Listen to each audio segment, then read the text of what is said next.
Hey there, thank you so much for watching. So today I want to film a video on something a little different other than beauty. I'm filming a video today on wedding planning.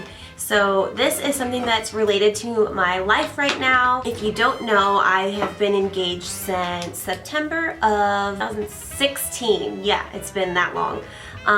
Jesse and I chose to have a long engagement, a 2-year engagement, and it has been, I think, one of the best decisions that we've ever made together. A lot of people typically have a wedding within a year or so, and a 2-year engagement is considered a long engagement, but I'm glad that we actually chose to do that because we had a lot of time to save up money, we had a lot of time to make decisions. I'm currently in school right now, 3 to 4 days of working on the weekends, so we have a lot going on, and this is just an easier way to focus on other things at the same time and not just solely wedding planning. If you are out there and you're engaged and watching this video, I wanted to create a video that will help some people out. So if you want to know more, let's just go ahead and jump right in. Okay, so first things first, as soon as you get engaged, a lot of girls typically have everything already planned before they're even engaged, before they're married. A lot of girls have everything planned since they were like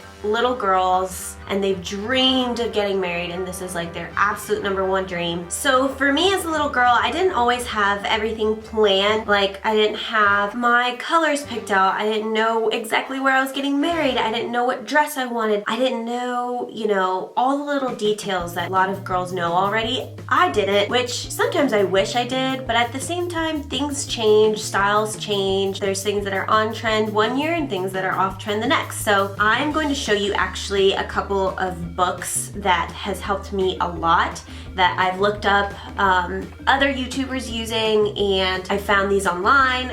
Here's one of them. This is the Knot Book of Wedding Lists, and this one I got from Goodwill for $1.99. As you can see, I've got like little post-it notes on things that I need to look back on, and I've got some things written in here, but this is like a list of everything you need. If you're a list person like me and you like to write things down and jot them down, this is the perfect book for you. I would recommend getting this book. And if you are just the type of person that likes to get things done on your own, this is a perfect thing. It has a month-by-month guide timeline, so it has like the 12 months, the 9 to 10 months, the 6 to 8 months, 4 to 5 months. Like, it tells you everything you need to know. So yeah, this book has a lot of tips and tricks on how to plan your wedding, steps, a list. I love it. The next book that I would recommend is by The Knot as well, and it's The Ultimate Wedding Planner. I can tell you a story about a wedding planner issue or event that came up in our lives, and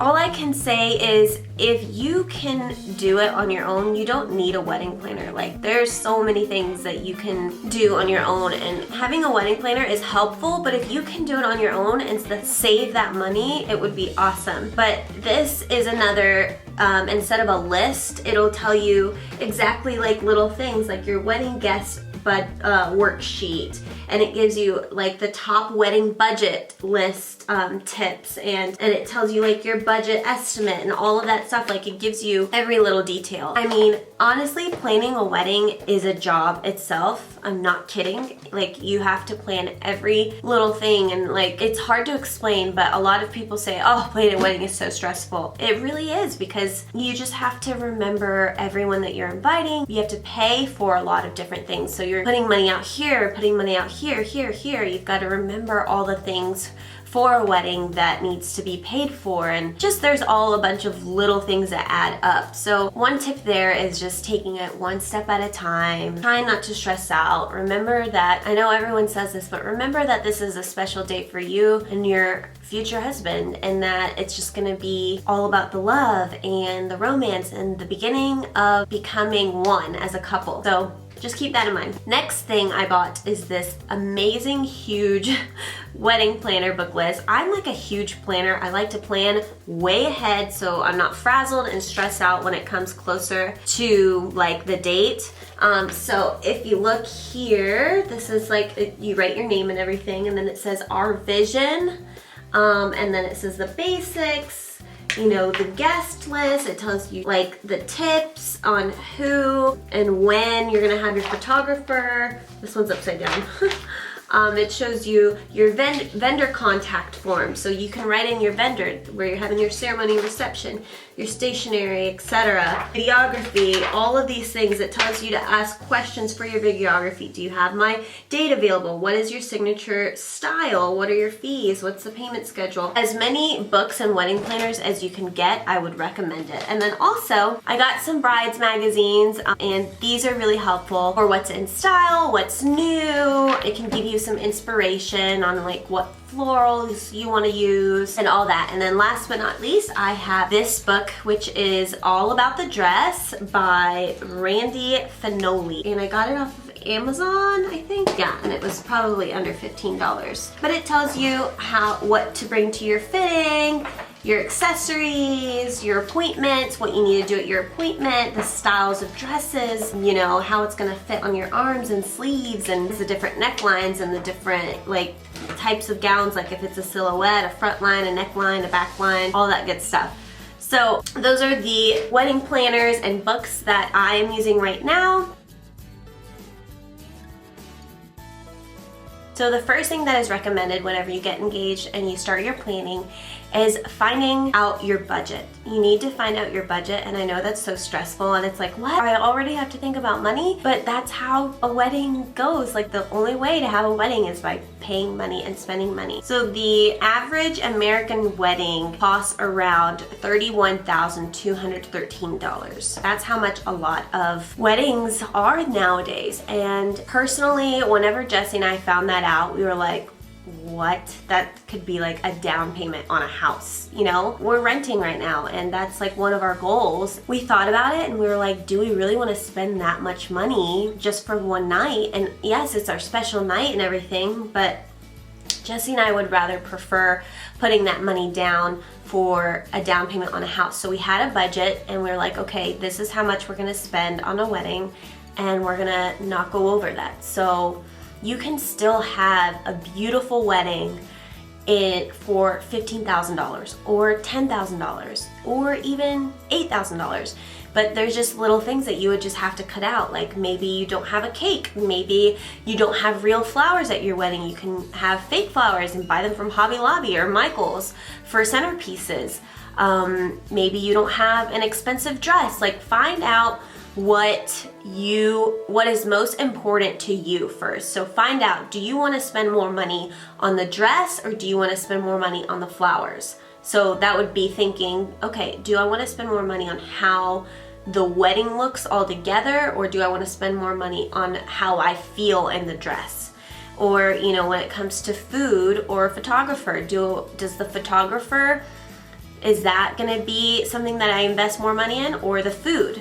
So you just have to think of those things and weigh your options whenever it comes to your payments for your wedding and your budget. You want to stick to that budget. If you have a budget, stick to it. And there's a reason why you came up with that budget. You know, you can work things around and try and make the best of every little detail in your wedding without having to spend thousands and thousands of dollars. So that's just my opinion on that.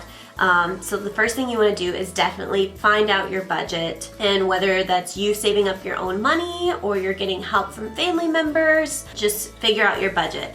And then the next thing you want to do is figure out your style. So a lot of people say, oh, what's your theme? Or do you have a theme? And this and this, that and that. I think the word theme is thrown out there because that's the only word that people can think of sometimes. When I think of theme, I think of style. So instead of what's your theme, I think, okay, well maybe she's asking me like, what's my style? Because I don't really have a theme. A lot of people, when I think of theme, I think of like a cowboy theme or a 70s theme or whatever, like something like that. But for Jesse and I think our style is rustic, classy, glam. So kind of like in between. Nothing too over the top, nothing too casual. We want it to look as beautiful as it can be, but we're not going to spend thousands and thousands of dollars to make that happen. Then the next thing you want to do is figure out your location. where is your venue going to be. You have to pick a venue because a lot of venues are booked a year out in advance. A year to, like, I'd say 11 to 12 months out in advance. A lot of venues are already booked. So we started looking for venues early. I'm so thankful that we did that, because if not, I don't know how we would have picked a venue. It took us a really long time to pick a venue. I think because a lot of places have their prices already set in stone. So a lot of places you can't use other vendors. You have to use the food caterer that they have, and the photographer that they have, and the florist that they have, and you have to use the tables that they have. Jesse and I got really lucky and we found a venue that's pretty new, Kobe Creek. If you haven't heard of it, it's in Clarksville, Georgia. And Kimberly is the owner of the venue, and she's so nice and so informative and so sweet. I have her phone number. We text if I have any questions. She responds right away. Also, I can choose my own vendors. So she has a list of vendors that she refers, but you don't have to use them, which is a really big money saver whenever it comes to picking a venue.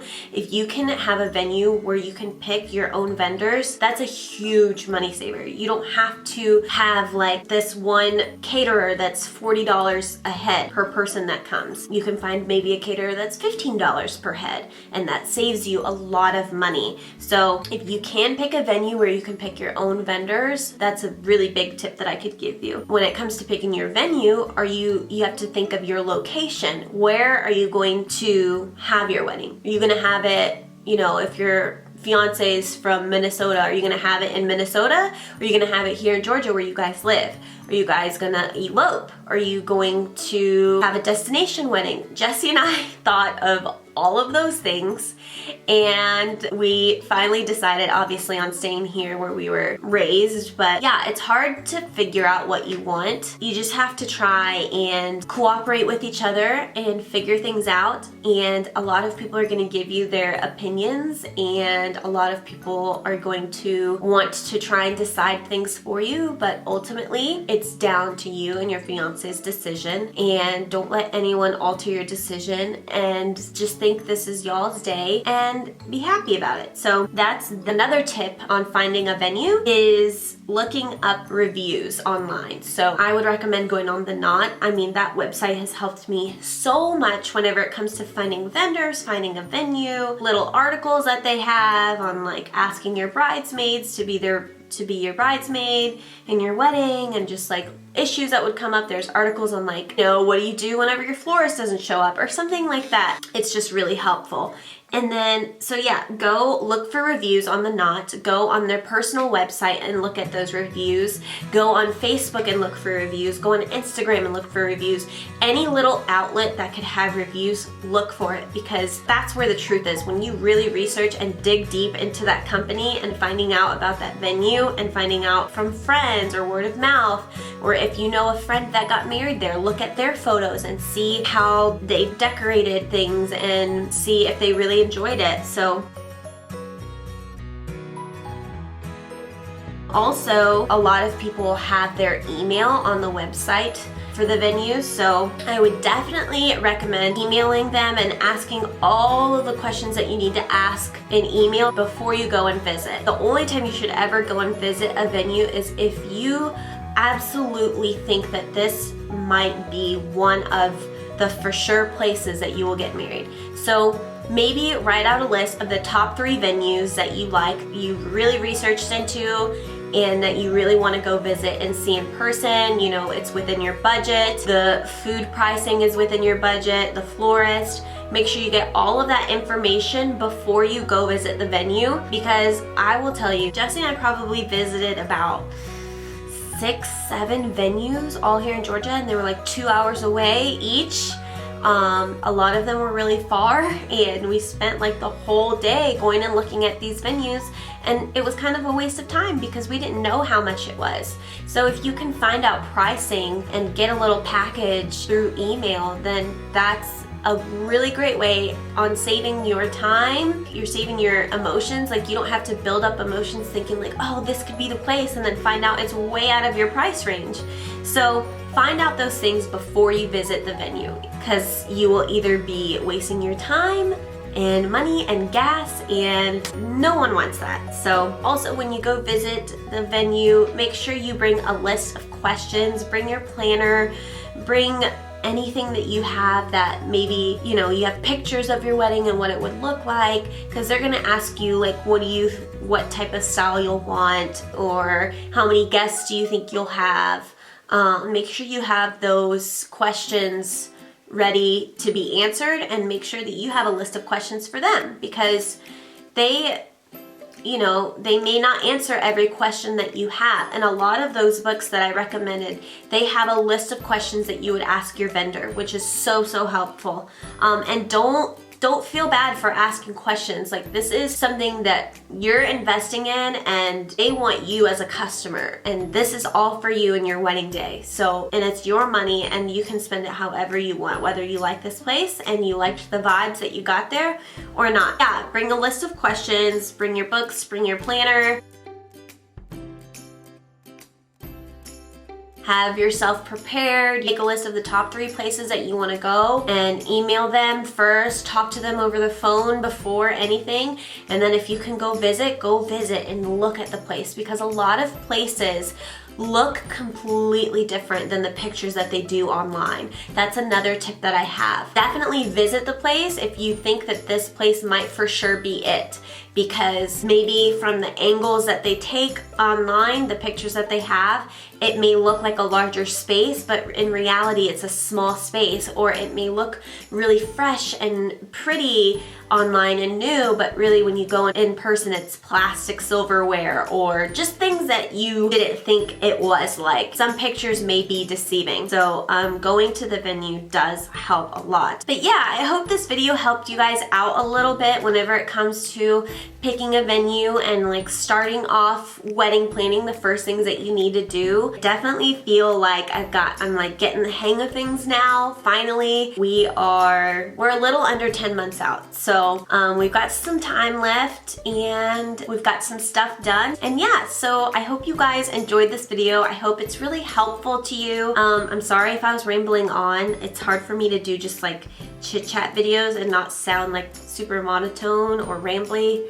And it's hard for me to gather my thoughts sometimes when I'm talking to the camera, so I need to get used to that a little more. But I hope you enjoyed this video. Thank you so much for watching. If you haven't yet, please subscribe. We'll see you next time. Thanks for watching.